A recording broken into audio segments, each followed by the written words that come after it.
तुम्ही या चॅनलवर नवीन असाल तर सबस्क्राइब करा, तसेच लाईक आणि शेअर नक्की करा। भीमाचा काटा चोख, यंदा पेमेंट देखील रोख। 2400 रुपये पहिली उचल, चेअरमन विश्वराज महाडे। भीमाने ऊसदर कोंडी फोडली, 2400 रुपये उचल पाचव्या दिवशी शेतकऱ्यांच्या खात्यावर, चेअरमन विश्वराज महाडे। 2400 रुपये उचल, काटा चोख, पेमेंट रोख, भीमा कारखान्याचा विश्वराज पॅटर्न। उजनी पाणी पाळीचे नियोजनासाठी पालकमंत्र्यांकडे पाठपुरावा करणार खासदार धनंजय महाडिक। भीमा कारखाना काटा चोख, पेमेंट रोख, 2400 रुपये उचल, कर्मचाऱ्यांना एक पगार, दिवाळी बोनस, चेअरमन विश्वराज महाडिक। भीमा सहकारी साखर कारखाना लिमिटेड टाकळी सिकंदर कारखान्याचा 44वा बॉयलर अग्निप्रदीपन आणि गळीत हंगाम शुभारंभ कार्यक्रम राज्यसभा खासदार धनंजय महाडिक यांच्या हस्ते सोमवारी संपन्न झाला। या कार्यक्रमावेळी बोलताना कारखान्याचे चेअरमन विश्वराज महाडिक यांनी सुरू होत असलेल्या गळीत हंगामात कारखान्याकडे गाळपास येणाऱ्या ऊसाचे बिल 5 दिवसात शेतकऱ्यांच्या खात्यात जमा करणार असल्याची घोषणा करत यावर्षी भीमा कारखान्याचा रोख काटा पेमेंटकडे आहे हे स्पष्ट केलं। तर कारखान्याचे मार्गदर्शक संचालक तथा राज्यसभा खासदार धनंजय महाडिक यांनी दरवर्षीप्रमाणे यावेळी देखील सोलापूर जिल्ह्यातील ऊस दराची कोंडी फोडत 2400 रुपये पहिली उचल जाहीर केली। चेअरमन विश्वराज यांनी पुढे बोलताना कारखाना कर्मचाऱ्यांना एक पगार, दिवाळी बोनस यासह 15 किलो साखर मोफत देणार असल्याची देखील घोषणा केली। चेअरमन विश्वराज महाडिक यांनी काटा चोख असल्यामुळे शेतकऱ्यांना आपला ऊस भीमा कारखान्यालाच घालवायचा असतो, मात्र गेल्या काही वर्षातील बिलाला होणाऱ्या विलंबामुळे शेतकरी नाईलाजास्तव दुसरीकडे ऊस घालतात हे ओळखून यावर्षी काटा पेमेंट म्हणजेच 5 दिवसात शेतकऱ्यांच्या खात्यात पेमेंट जमा करणार असल्याची घोषणा केली। विश्वराज यांनी काटा पेमेंट देणार असल्याचे जाहीर करताच उपस्थित शेतकऱ्यांनी प्रतिसाद देत एकच जयघोष केला। भीमा कारखान्याचा अडचणींचा काळ संपला असून आता चांगला काळ सुरू आहे असे सांगत विश्वराज यांच्या 5व्याच दिवशी बिल जमा करण्याच्या निर्णयामागे त्यांचा अभ्यास, नियोजन याचा दाखला खासदार धनंजय महाडिक यांनी दिला।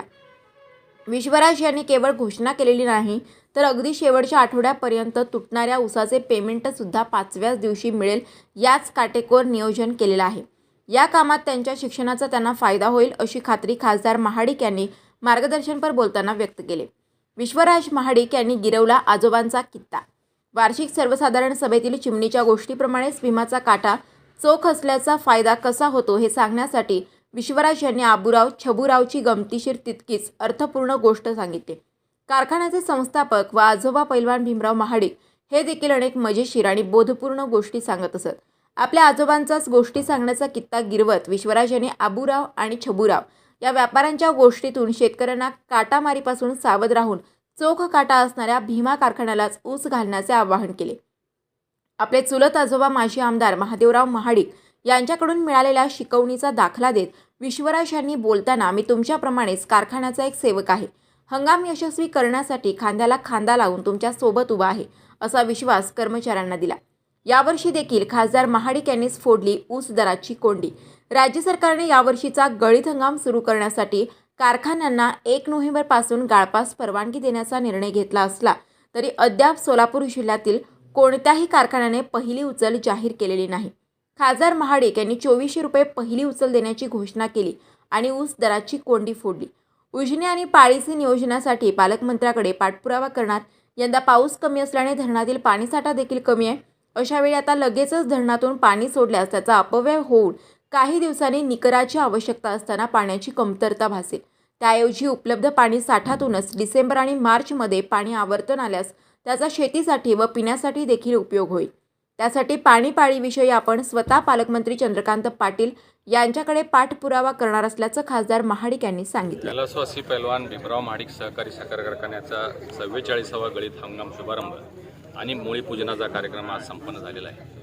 कारखान्याचे चेअरमन विश्वराज महाडिक यांनी एक ऐतिहासिक निर्णय घोषित केलेला आहे, तो म्हणजे यावर्षी जो पहिली उचल असेल तो दर 2400 रुपये आहे आणि काटा पेमेंट केलं जाणार आहे। प्रत्येक 5व्या दिवशी सभासदांच्या खात्यावर पैसे जमा होतील। हे दोन्ही निर्णय भीमा कारखान्याच्यासाठी ऐतिहासिक निर्णय आहेत आणि यामुळं सभासद वर्ग मोठ्या प्रमाणात खुश झालेला आहे। त्याचबरोबर कर्मचाऱ्यांना 1 महिन्याचा पगार बोनस ही एक घोषणा केलेली आहे आणि कर्मचाऱ्यांना मोफत साखर ही घोषणा केलेली आहे। त्याचबरोबर यापूर्वी आम्ही 25 रुपये किलो दरानं सभासदांना साखर देत होतो, तो संचालक मंडळानं आमचा निर्णय घेतला आहे 20 रुपये किलोनं साखर देण्याचा निर्णय झाला आणि सगळ्या भागामध्ये पोच साखर करण्याचा कार्यक्रम सुरू आहे। आणि यामुळं जी सत्ता सभासदांनी भीमा कारखान्याची महाडिक परिवार किंवा भीमा परिवारावर विश्वास ठेवून आमच्या ताब्यामध्ये दिली. तो विश्वास सार्थ करण्याच्या दृष्टिकोनातून हे सगळे निर्णय, ऐतिहासिक निर्णय शेतकऱ्यांच्या हिताचे घेतलेले आहेत, याचा मला खूप खूप अभिमान आहे. केंद्र सरकारने साखर बंदी आता केलेली आहे, त्याबद्दल आपण काय त्याची बंदी उठवण्यासाठी आपण प्रयत्न करणार आहात का? यावर्षी संबंध महाराष्ट्रभर आणि देशभर पाऊस काळ कमी झालेला आहे आणि पाऊस कमी झाल्यामुळं ऊसाचं प्रोडक्शन उत्पादन कमी झालेलं आहे. ऊसाचं उत्पादन कमी झाल्यामुळं साखरेचं उत्पादन कमी होणार आहे. आपल्या देशाला प्रत्येक वर्षी आपल्या कन्झम्पशनसाठी 240 लाख टन साखर ही आपल्याला लागते प्रत्येक वर्षी. गेल्या वर्षी 350 लाख टन झालेलं होतं आणि यावर्षी अपेक्षित आहे की 250 लाखाच्या आसपास साखर निर्माण होईल.